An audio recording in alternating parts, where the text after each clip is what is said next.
And environments, how we're going to incorporate those into quests, okay? All of you have done quests in the past, and part of the big problem we have is veterans who've been playing for 20 years who've seen every single event you could possibly see in a quest 17 times, right? How often do you go into a quest and you encounter 5 or 6 goblins that you have to just fight? You know? Virtually every time. Who here hasn't seen that? You're a liar. No, I've actually never been in a quest other than when I was NPC. You were the goblin, weren't you? No, I was the giant. Anyways, the point is, almost everyone has seen that. You walk into a quest and there's that standard monster that you have to fight. Boop, boop, boop, boop, done. You walk away with the item you need. But I'm just going to throw a scenario at you, okay? So you walk into a forest, there's a fire on the ground, 5 goblins sitting about the fire. On a crate just to the side, you see the sword you're looking for. You walk into the area, you beat up 5 goblins. Take sword, go home. You win. Now take that same group of 5 goblins, put them at the top of a cliff. That's where their camp is set up. And you now have to walk up a mountain path that's winding, while goblins are raining arrows down upon your head, throwing rocks at you. So you have to be careful of not only the goblins up top, but the fall that you have to the right side. All these things that are falling onto your head. And then you get up to the top, and you're fighting on the edge of a cliff. Oh no, there's a wooden bridge. You have to cross a chasm, fighting those same goblins. Up, up, up, up. You have to worry about not only them, but everything about you. What do you feel is the difference there? Like, how does that feel versus the first scenario? Much more immersed. More interesting, more exciting. And that's exactly it. That's the point. You can't focus on just the fight when you're creating an event. You have to worry about all the senses that these people have. Sight, hearing, smell. It doesn't matter what it is. If you can impact upon all 5 of those senses, they're going to remember that. It's going to become that much more exciting. Alright? You know, you want to make it so, I'll get to your question in a second, Chris. You want to make it so that they're not thinking about the rules, and they're not seeing a white ribbon, but they're seeing holy ground. Okay? They should be so busy living that adventure that they don't have time to think of, oh, I only have this spell now, and he's got that spell, and he's immune to this. They should be just totally immersed in what they're doing, what they're living. It should become their reality for that moment. So how do you do that? Well, you start off, if there are any unique environmental scenarios, they need to know that way ahead of time so that when they get there, it's just, oh look, blue strands, that means this is an insect swarm, or darkness, or whatever else. You had a question, Chris, before I go too far? How do you incorporate smell? Smell? You listed it off, and I'm curious. Fog machine. Ah, yes. You know? You can have a bunch of vials all around the environment that are just filled with perfumes. Now, they don't have to be nice smelling perfumes, but anything like that can impact upon what they're thinking. You know, if you're watching a movie and you hear that certain track, you know the villain's coming out, right? If we had smell-o-vision, imagine how much more potent that would be. You know, not only does it sound like the evil incarnate that he is, but it smells like sulfur. Exactly. Or the hell are you on smell-o-vision? Like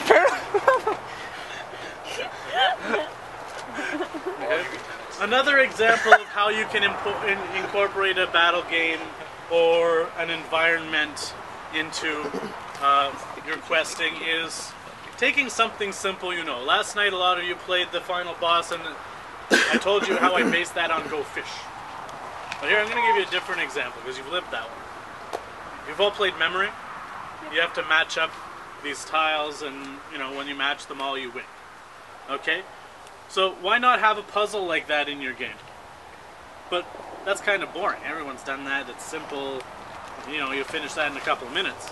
You won't finish it so fast if you're being attacked by a horde of elementals while you're doing it, and only one person can do the puzzle, while the other 6 are fighting off this wave upon wave of enemies. Right?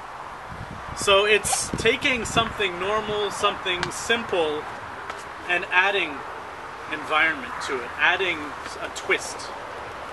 Okay? When you're writing a full-out quest, you don't want to think of just your events either. You want to think of what's going on between the events. You know, when I'm walking from point A to point B to point C to point D, there's nothing wrong with having marauding monsters all about. That's reality, that's real life. You wouldn't go walking through the forest and never encounter a chipmunk or the squirrels of doom that Tim loves so much. You know? So don't be afraid to assign a couple NPCs to just walk around as random monsters.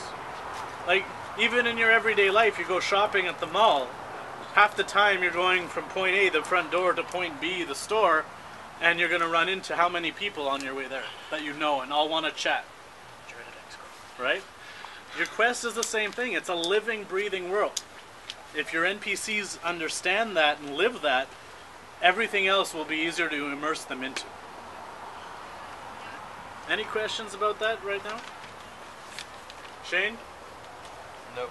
No, I know. You just look like you're falling asleep, so I can bug you. Okay. So what's another reason you might want to create a unique environment? Like we've talked about the immersion of it. But why else would you want to do that? Why would you want to make a game? Because it's awesome? Because it brings in different characteristics or brings out different things people would understand or know what to do with. Absolutely. It makes it something that everyone can get involved with. It's entertaining. You'll get the people that normally don't want a quest in there. The stick jocks who usually just want to ditch. If they know that they're going to get to go out here and have a monkey knife fight, they're all for that. They're going to jump on that. Same thing, you know, A&Sers, not all of them RP. But if you have a spot where they have to sit down and craft a dozen leather roses to present to this young lady on behalf of this young gentleman, they get to do that A&S piece that they really like. And they're still involved in the quest, they're still enjoying themselves, and they get to share in this experience that everyone else is doing. Right? Okay. Plus, how many times do you see a quest where half the people drop out after the first 40 minutes? So many. It's all the time. Like I heard Frostbite was like that. No? Yep. People did half an hour and like it's so cold, whatever, they'll find they're hungry, I need to go slay a dragon, there are no dragons in the quest, whatever else. So if you have unique environments, I need less wind in this one. But okay, I don't need that one, that's Tim's. But if you have a unique environment, unique events going on, they're going to want to see what's coming up next. They're going to be excited about this. Like, I just went into the bar and had to fight off these 5 pirates that were sitting there because I wanted information from the barkeep and they didn't want me. They didn't want me in there. So I had to follow their duel, go through the rules of that duel. This is a game out of the Big Book of Battlegames. It's just, you know, duels. You've got ditch fights, you got monkey knife fights. I love that one. It's just people love doing that. You're tied together. It's real close, fast fighting. We're going to do that a little bit later. We're going to try it out so you can see. Meat Grinder's another great example. You know, you've got a circle of people and 2 people fighting in the center, and one lives, one dies. You get too close to the edge of the circle, they can stab you, they can get involved, but otherwise they can't move. Well, take a Death Jester, have him running a meat grinder game. If you win, the last person standing, I'm going to help him, that one person. How exciting is that? Not only am I competing against the environment, I'm competing against the NPCs. Now I have to compete against everyone else I was supposed to be working with. You know, those evil players, they love that stuff. They love walking up and going, I'm allowed to kill everybody? You're telling me I'm supposed to kill everybody? So that's how you can get everyone involved. Give them all something they want.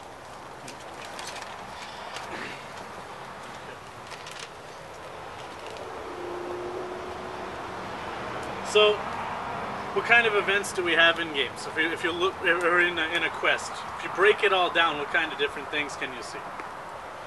We have the standard events, you know, you've got point A, point B, point C. Then you have the boss battle at the end. Can you think of any others? Puzzles. Puzzles, okay. So, yeah, usually your smaller events, you'll have puzzles within that category, right? Sometimes even the boss fight. We had a puzzle to solve last night at the boss fight. It wasn't all that complicated because usually the boss fight people want to fight. That's why it's called the boss fight, right? Traps. I'm sorry? Traps. Traps, yeah, you can have traps. Non-NPC traps, NPC traps, great. Because usually you're limited on your NPCs, which is something we're going to discuss. How do we get past that? How do we work through those limitations? Steve, are you just eating yourself? Or? Yeah, I'm just eating myself. Alright, that's good. So, we have fights, we have traps, we have puzzles. What else? I know Tim mentioned a few others this morning. See if you remember. Terrain effects. Terrain effects. Terrain effects I kind of incorporate within all of them. I think you can have all of these different categories and use terrain effects to enhance them. But you can have an environment that is solely a terrain effect, so it's not wrong. You know? Where you have a mountain they have to climb. You know? If they don't know the effect, that could really screw them up. They could end up losing all their lives just because of the environment. Because they don't know how it works. They don't know that as they're walking up, they have to have one hand free and go grasping the whole way up the mountain. They can be shoved up. You know, you can have a wind effect around your mountain that automatically does that if they don't do certain things. You get to play around with this. So yes, environment, another one for sure. What about performance? You know, you have or it's diplomacy. Some people kind of categorize them together. You'll have an NPC or 6 NPCs, doesn't matter. And they just want to talk. They want you to win them over with verse. You know? And they might say, write me a play, perform it. Sing me a song, tell me a joke. It's kind of a form of puzzle, it's a lot of diplomacy, it's the RP component of quests. It's not something you want to ignore. Because some people, that's all they like. The beauty of a quest is you can tailor it to everyone. It's just being creative about it. And that's why you need to know about immersion and the different effects and everything you can use and the kind of players you have at your event. But yeah, if you're tailoring the different groups you're working with, it's going to change how you write your quest. When we do a large event quest like this, 80 people, what are the chances that only fights would please everybody? Not gonna happen.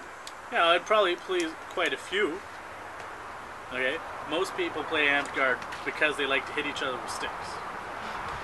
Yeah. Not all. And that's why you have to be able to work all these different styles.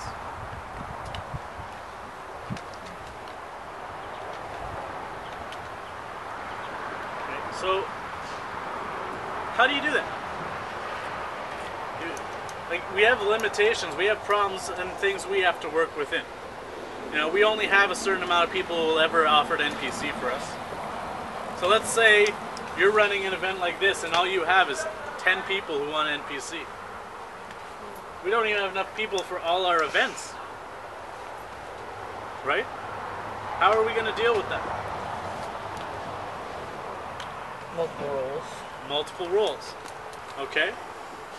That's a great solution, but it can be really awkward too. Sorry? We can just do 6 at a time. 6 at a time. 6 events. So you have your event run in phases. You know, these 6 doors open, these 6 doors close.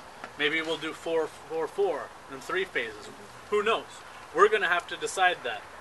You know, when we talk to Tim, we talk to Shane, we're going to say, okay, how many NPCs are we going to have for this?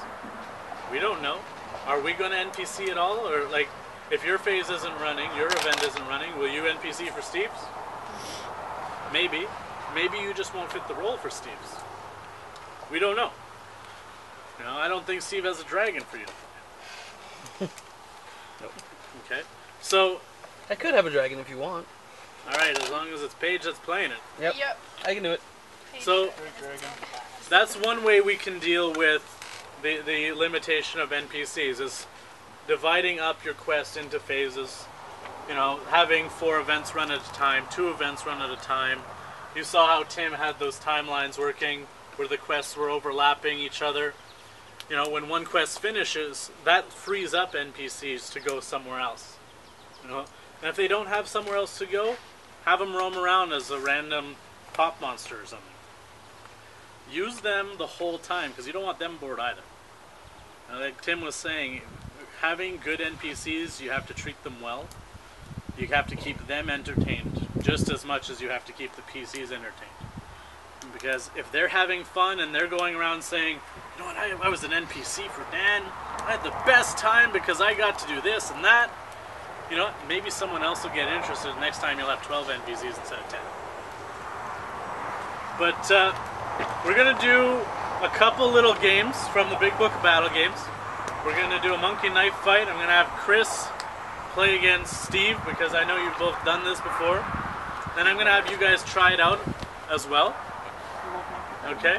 So much fun. And then we'll do a meat grinder real fast, just so you kind of get the idea.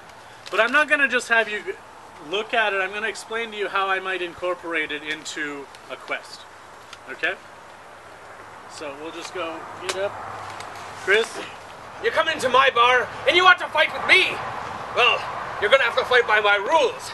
Here are the rules. I'm going to have this here rope straight off my ship. Yeah, first you have to grab it and keep hold tight of it, because if you let go of the rope, then you break the rules, therefore I win. And the idea is, you have to hit me on the chest. No hitting me on the arms with the legs. Those don't count. My arms are strong. If you want to fight me, you have to hit me on the chest, or the junk, or the shoulder. All right? You ready? I'm ready. All right, then. You'll be part of me crew if you win. Oh, you got me first. You see how simply adding a character to that made it fun? You know? It's Come like, on there. You ugly, pirate. I'm ugly in a yellow-bellied bar. swine bucket. You're gonna join my crew. Oh, got me first. You know, this is a fun Then game plow all into me. around. Yeah. All right, I think that's enough. You know, You're you welcome line to be up. crew, sir. I'm going to call you Sir Stinky. Oh. But you can line up Why do I always get that name? someone like Steve here with 5 of his friends, and you know, hey, it's the captain of his ship and his crew, and you know, maybe I have the item that you need. Not the best Maybe you need to be able to control this area, and you need to convince me to get out of it, and the only way is by having a fight like this. You know. Word of advice: don't use macrame. Yeah, macrame is a bad idea for it. Get an Unless you have actual gloves. solid rope. Unless you have gloves. Oh, yeah. UFC gloves. Gloves. Like I just went through this book right quick. This Big Book Battlegames. Chariots of Foam. What? That's a game in here. What's that Okay. about? Sounds epic. I have no idea. I haven't even read it, but I know I could use that in a quest. Chariots know? of foam. Chariots of Foam. All I'm sitting here going, well, why not take that, have team over there, team over here, they both have chariots, they have to duel for whatever reason, it's the kingdom of Surfrafumlafler versus the kingdom of Mukamaga. I don't know. But, you know, you can have these chariots set up and follow the rules of that game, and that could be a big part of their war. You know? What else we got? Like I explained to you Meat Grinder and how I incorporated that one. I think we should play that, because that's just fun. Okay. Chaos Gifts. Okay? In that game you have one NPC who has a bunch of those little plastic eggs, and within them are different rules, different game scenarios. And if you win something, you get an egg and you open it up and oh, now you might have Fireball for the rest of the game or the rest of that life. So you can have them earn all of these from an NPC. Castle siege battles. So you had your 2 kingdoms here, and they had their giant chariot fight in the middle of the field. Team B wins. Oh my god, they make it to the walls of the castle. Now you can have a castle siege battle right there in the middle of the game. You know? Why not open up a quest with a giant battle and get people's attentions? Open with a battle game. People get excited. They're like, "Oh my God! It was just like 50 versus 4 right off the bat. Brigade's all dead, and they were undead to begin with." You know?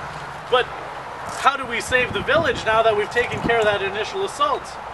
It opens up your storyline, but it gets all those people who would normally be fighting over here just ditching. They're like, "Oh my God! There's a giant battle over there." Boom! They're in. You just got their attention. You know, go big or go home. It was a lot of fun too. Eh? It was a lot of fun at Frostbite, that part. Yeah, that was a great way to open up a quest. Because people were like, "Oh my God. If it's opening huge like that, what else is coming?"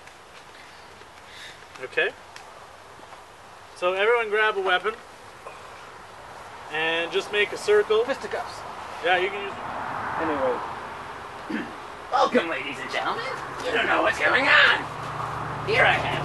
It's a powerful sword. You might have it. It might even help you later. But guess what? The last man standing wins. You look flourish. And you do too. Let's see you fight. Go. You got this, guys. Come on. Up, up, oh. Oh, oh. Yellow man, start. You too. Keep fighting. Let's see who's doing. Oh, he's whippy. He's too whippy. You with the white sword. You get in there now. Now he's dead. Ah, beautiful. Okay. That's awesome. Meat That's the grinder. beauty of this game. Oh, you just got your meat grinded. That's so wrong. This guy, as the NPC, he can cheat. He can do whatever the heck he wants. He can cast spells on people, and that just adds to that whole environment. Right? I forgot 20 syllables, so I was like, Alright. So, we're going to go back in. We're going to talk about battle questing. Okay? This is actually more battle-based with a slight storyline, so it's almost the opposite of what we're doing. Alright, so from Seeger over, including Riley. Riley, I'm going to put on that side, Grace, who is sitting down here. Okay, you guys are going to work as a team, and you guys are going to work as a team. What I'd like to see, I'm going to assign you a game, a board game, or a card game. And as a group, you're going to take that and turn it into an Amtgard game. Yay! Okay?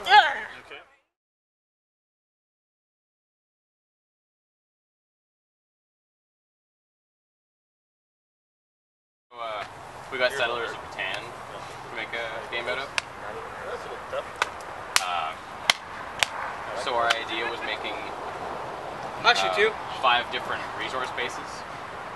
Make So sure you're that talking helps. loud enough. Okay. What? So we're having 5. Our idea was 5 different resource bases, sort of thing. Like you have 5 different circles scattered on a field or in a forest or something, and each of them have 10 tokens of either of the resources they represent. So like wood, brick, or wheat, or sheep, and then you have to trade in you have to trade in a certain amount of each to upgrade your base. So and each time you upgrade your base, your team gets a certain amount of points. So we could either do it class or militia. We decided class, yeah. So you play a class game, and then you have we put 3 different upgrades for your base. So the first one is 1 of each resource, and you give those into a reeve, and then they'll give you a flag or something to put on your base. And then your team gets 2 points of natural armor. And then the second time you upgrade, which is for 3 of each resource, you get to hit for 2. And then the third time you upgrade, your base acts as a hallowed ground. So heals would be 10 seconds within your base. the limb heals, not reses. You just have to stand there in 10 seconds again. And you could have and then we thought about the thief. So you have 3 barbarians that every 5 minutes or so they change bases and just hang out at one base, and then they're all At a berserk. resource. Yeah, at a They resource guard point, a resource yeah. point, trying to make sure no one can get that. So each barbarian is berserk, and they come back on like 25 death counts or something. And the only point in them is to be berserk and guard one specific resource. And then you can have a wandering reeve that you can trade 3-to-1 resources. One of the things we also came up with for an ultimate rule set is the reeve that you can trade the resources with. If you bring him a certain combination of resources, he can hand out a certain enchantment. So say you bring him 4 stone skins, or 4 stones and an ore, and you can get a stone skin. That kind of thing. Or you could bring like 3 wood and get Thornwall or something like that. And the whole idea is we're taking a separate Nirvana point. So the 2 bases, full combat is allowed in there, so you can set up your base the way you want with if you have magicians or whatever, or wizards in there, or whatever, you can put force walls, or you can build up the base the way you want, so that you can have a base battle in that as well. And then every time it upgrades, it gets better. So how do you win? How do you win? Well, there are 2. Well, it's a class shatter game. If both teams are at level 1, if both bases are at level 1, the first team that shatters wins. That shatters out. Yeah, loses is what I meant to say. And if you have like a level 3 city and a level 1 city, then the highest city will win. After a time limit? Yeah. No, it's Once a it's shatter. Yeah. Okay. So when one team shatters out, the game is over. If the team that shattered is this one here that has a level 2 city, they still win because they upgraded their city more than the other guys before the end of game. So highest city wins unless it's a tie, then the Unless first team it's a shatters tie, wins. if they both, First team to shatter. Yeah. if they're both at level 2, then first team to shatter loses. Yeah. Alright. I think that's it. Yeah, I think that's about it. So we're going to give these both a try after they've both been presented. We'll do a quick version of them. Just because it's fun. So if you guys want to look through and kind of pick out some resources. I'll gather some stuff for you guys. Listen to their thing and we'll Okay. Alright. Ready? Lay off!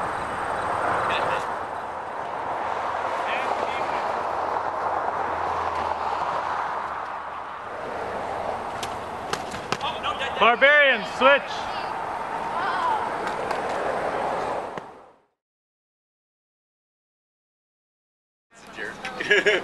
What it came down to is you'd have 2 summoners pretty much, so 2 wizards on each side, and they'd have a little deck of mana and creatures that they can pull. We also set up a mana cost for each of the creatures, and then you play at your own level. So what's mana? It's all the classes. What's mana? Mana is the amount of Magic energy you have. Okay. Each of the class has either a combination of colors or a solid color. We actually based them off of what they are really in the Magic game, not the classes in our game. Like, an assassin would be black, go figure. A barbarian would be a red class. And then there's a combination of both. Every time you have each of the wizard will summon them. They have summoning sickness, so they actually have to count out loud for the first 30 seconds that when they get summoned, they actually have to count, kind of like pretty much like a greater region, only plus 5 seconds. Then they can start attacking. Now the whole point is to kill the other wizard, just like in Magic, where you're supposed to get down from 20 life points to 2-0. So I think that's it. I don't get it at all. I'm sorry. I don't play Magic though, so I don't know anything you're talking about. Yeah. Basically, class shatter with time restrictions and restrictions on who can be played at what time. Okay. It's kind of a modified regicide as well. So basically, your teams are coming out at different times. At different random points, because you start with, you'll draw an entire deck of cards and you'll be like, oh, well, I got 4 mana and an archer. I just drew white and blue. But obviously it'd be a little smaller than your average Magic Yeah. deck, draw which white is and blue, and you look, 60 oh, cards. okay, that means I can have which classes? Well, I can have the healer, which is white. If I get, the green, then I can have the white green. How does the wizard get more mana? By drawing. By drawing, By they draw every 50. They'll be able to draw every 50 seconds or so. Okay. 1 card. So you could either draw another draw another person out of the class, or you could draw a mana. Pray to God you don't get landlocked. And obviously there would be reads at Both ends. both ends. Right. Just seeing, okay, he's actually spending the proper amount of mana, and he's actually summoning, you know. Preferably, probably The you warrior. have one reef here, and one in the center to watch combat. That way they're not being overstressed. And you can go straight up and kill the wizard, or You got to get through you got to get through his set of creatures first. That means, Okay. including if they have summoning sickness, you got to make sure that creature dies first. okay. So you have to know what each card does, Magic Gathering. You know, So to can play summoning this game. sickness creatures? They can This is defend, summoning just like in the sickness Magic game, that they can defend themselves. So if they get attacked first, it's okay. Yeah, But if they're if getting they- These are attacked, the like, mana cards. you got to They're stand just defensive for until places, 30 there's seconds. islands, Okay. plains, So say if- forests, Great example: barbarian versus a warrior. Warrior sitting there with the shield. something. He can Stuff like defend, that. but he has to be Pull counting out those loud. of If he gets here, to 30, he or goes we would 30. make, like, He can start on the custom offense. cards that were Okay. this says assassin on the top. or Okay, so something they'd be like that. custom. Yeah. Okay. And then you draw out But of the that's our deck. game. Oh, hey, I got this. I'll save that for later, or I'll summon a healer. Or I need to pull the healer.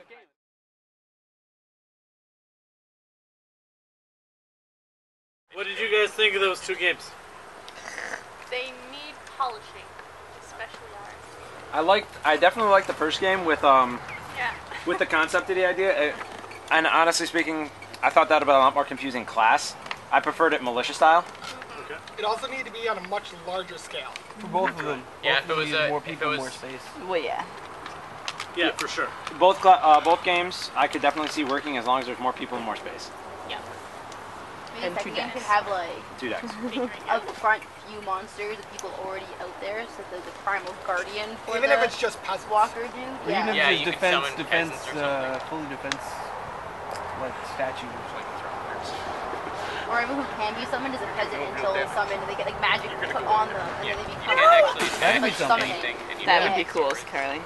what you can run at people. Nice modification, And absolutely. yell explode. Another But they're way not playing we magic, could it's just magic modify they that have. magic game is take away mana cards and have it on a timer. That So works. every 15 seconds you get a mana, a colorless mana. If you wait 30 seconds, you've got 2 to use. If you wait a minute, you've got 4. And so you can send out a bunch of really tiny goblins every 15 seconds, or you can save it up, get an orc after a minute. You know? Like So that works. there are all kinds of little modifications, and playtesting like this makes a big difference. Just tossing it in there and saying, well, it should work, it's not always a good idea. Now, to be fair, Magic was a very complicated game. Yeah. To Jerk. give you 15 minutes and say, take Jerk. this game Jerk. and change it entirely for Amtgard, that wasn't really fair. It would have worked better if it was Pokemon or Yu-Gi-Oh! That's right. But I wanted Magic specifically to show that lesson. I wanted you guys to see, you know what, some games need a lot more work to make it functional. But for the short amount of time we did make it work, we turned it into a game that we could That's work right. on a better scale. There was still success. Absolutely. Absolutely. And you know what? How much learning did you do in the 1 minute of play? Don't ever get land swamped. Don't ever get land swamped. Absolutely. You know that Also, this is a make sure game. your planeswalker has a shield.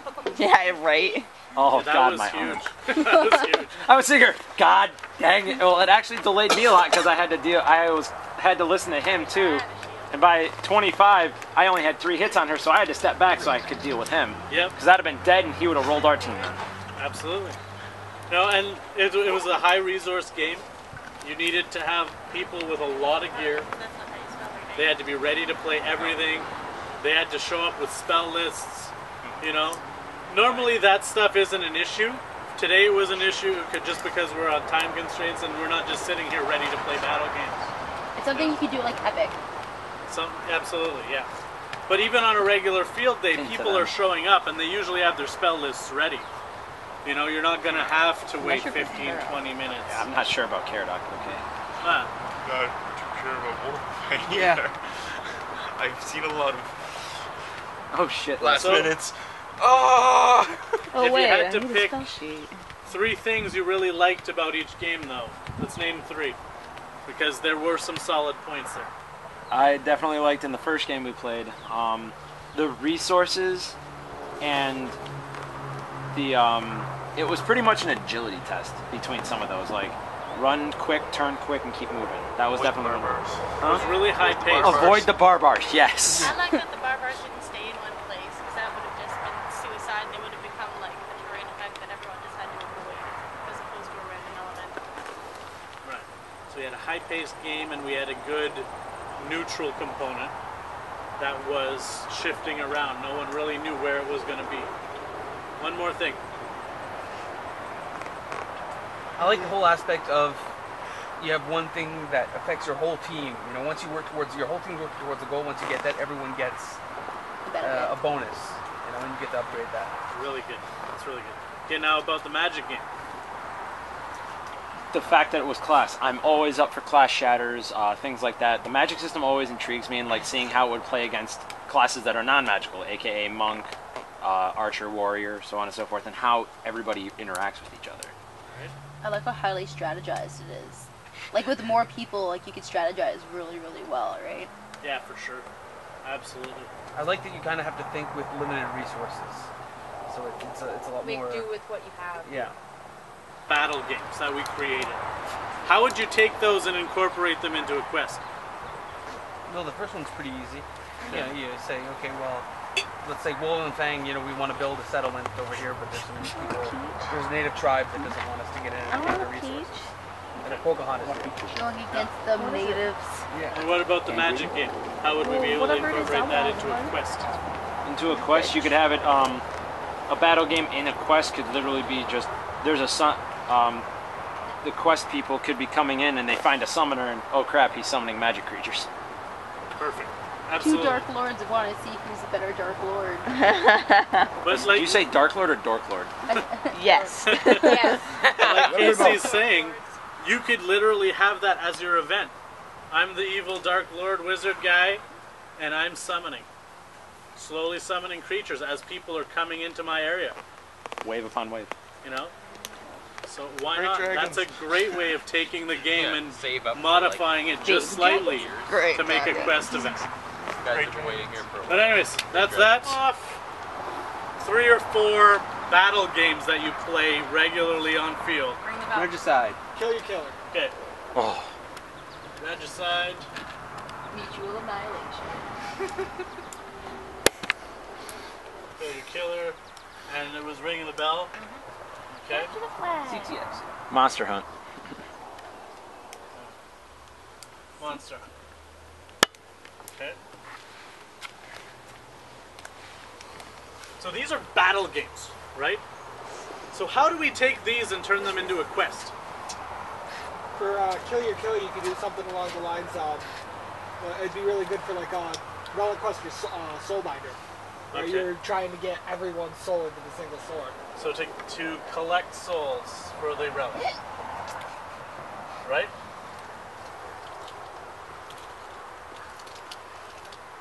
Okay. All right. What about regicide? Does everyone know what that is? Each team has a king. You have to kill the king on each team. Okay. How would we incorporate this? And I'm making one quest out of all these right now. Oh. Okay. How are we going to tie these together to make a quest? One kingdom taking over another. There you go. Kingdom versus kingdom.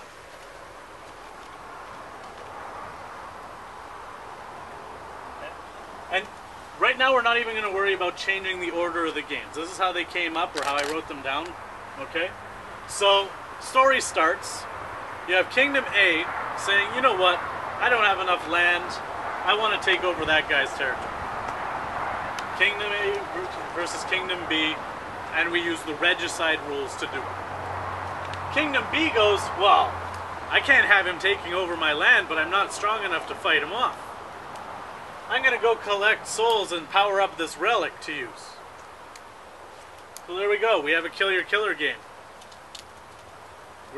As he's killing people, the winner gets enough souls to power up the sword. He gets a sword. The Soulbinder relic. Okay? Then we go ring the bell.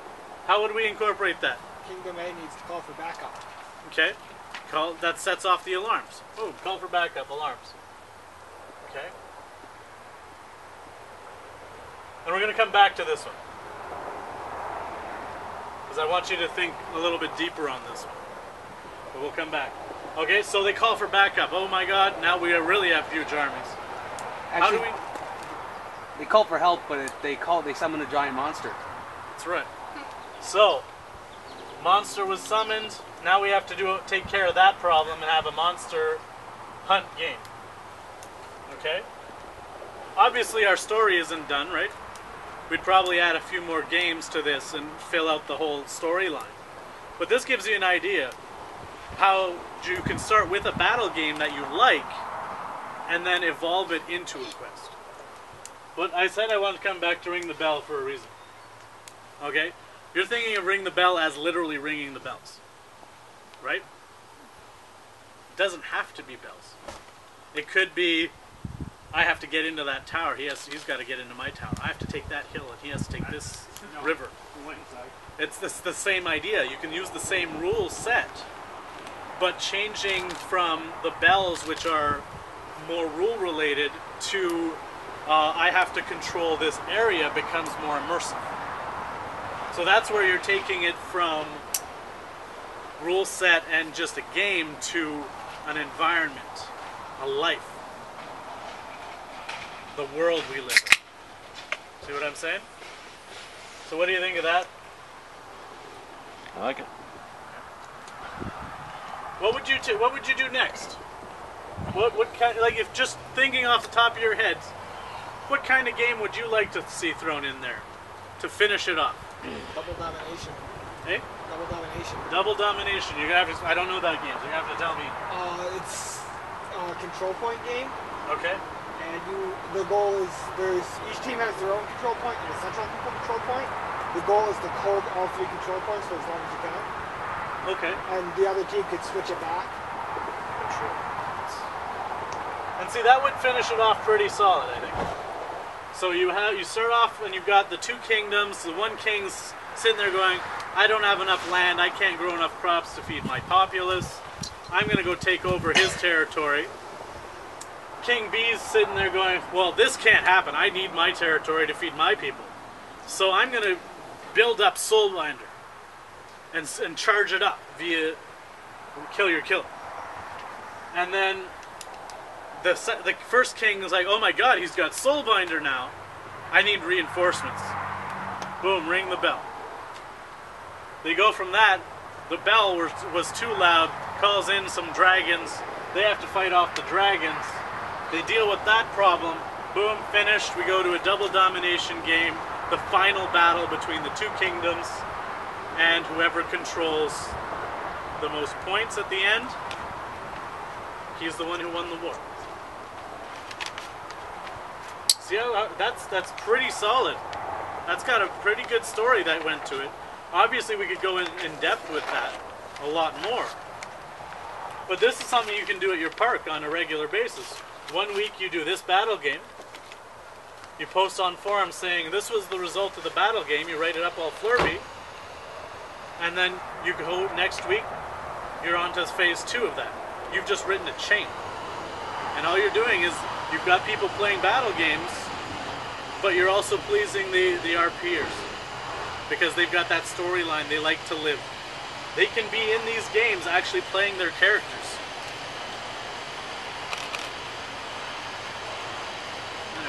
That's the basics of what I like to do, battle questing, and how to take a battle game and toss it into a quest. Obviously, if you guys have questions, I'm here to answer those, and I'm here all week. Yes? I'd like to hear a little bit about, for people that work in our park, basically what you did for your battle quest series, and the kind of stuff that you threw in there. I'm going to have to remember what I start with. Pick teams. Yes. Picking teams and balancing the teams for this was interesting because what I did was Team A was playing their regular classes for the first week. Team B was playing monster classes. And then on the alternate week I would change up which team was playing monsters. So balancing that out was unique. I had to come up with a pretty interesting calculation that worked for me. I tend to keep those things a little secret. I don't tell people how I calculate their point value as fighters and whatnot, because they tend to get a little pissy. Well, how come he's worth 13 points and I'm only worth 12? You know, like, just rather than having the drama, I tend to keep those numbers secret. If you want to know how I did it, I have no problems telling you. You know, if you're going to write something like that, or if you want to have another idea on how to balance teams and such. But I don't just put that out there to the players in the parks. People like hearing they're not as good as somebody else. That's right. The first battle game, I think, was that a caravan? No, the first one was tower defense thing. Oh, the tower defenses. Okay. So basically you had Team A playing class, Team B playing monsters, and environmental towers set up. Kind of like your double domination idea. I think I had 4 of them. And they had to go control as many of the towers as possible throughout, and hold that. And the winning team gained benefits for the next game. The next game was the Dragons. The monster team was going in and trying to steal the dragon eggs. And these are all games that I took out of the Big Book of Battlegames. I'm trying to remember off the top of my head, so I'm not just reading to you guys. But the one team was going to collect the dragon eggs to force them to fight on their side, whereas the other team was trying to prevent that from happening because the dragons deserve to be free, etc., etc. Game 3 was a caravan, and I haven't finished this chain yet, so there are no results for all of them, but the player character team had won the dragons, and therefore the dragons were on their side. And they had one dragon that was able to help them out. And it was a caravan battle, but rather than transporting goods, they were escorting the regent out of the area. And I had the regent walking at a slower pace to keep the game going, but they had a path that they had to follow and try and get her out. And if the orcs won, well, they had control of the region, and if the humans won, well, they got her free. So this is how I was taking all these games. Game 4 was going to be spies. They're going to be spies within the teams, and they were going to actually switch. It was a way I had of balancing halfway through the chain. But I don't want to tell much more than that because they haven't played out all these games. What I liked about those games was the MVP situation. Oh yes. Where both teams would choose each game would be able to choose the person they thought was either the most valuable or the most convincing RP-wise, or just something that set them apart and distinguish them, and then they get, what was it, minor relics or something for the next game? And you were choosing this for the other team. Your competitor that you thought was the most fun, the most effective. And I gave out minor relics for each game. So at the end, those 6 people that got the relics are going to win a quest specifically for them, a company-sized quest. So that's the basic idea of where that battle quest chain came from. Any other questions? Alright, that's it for me.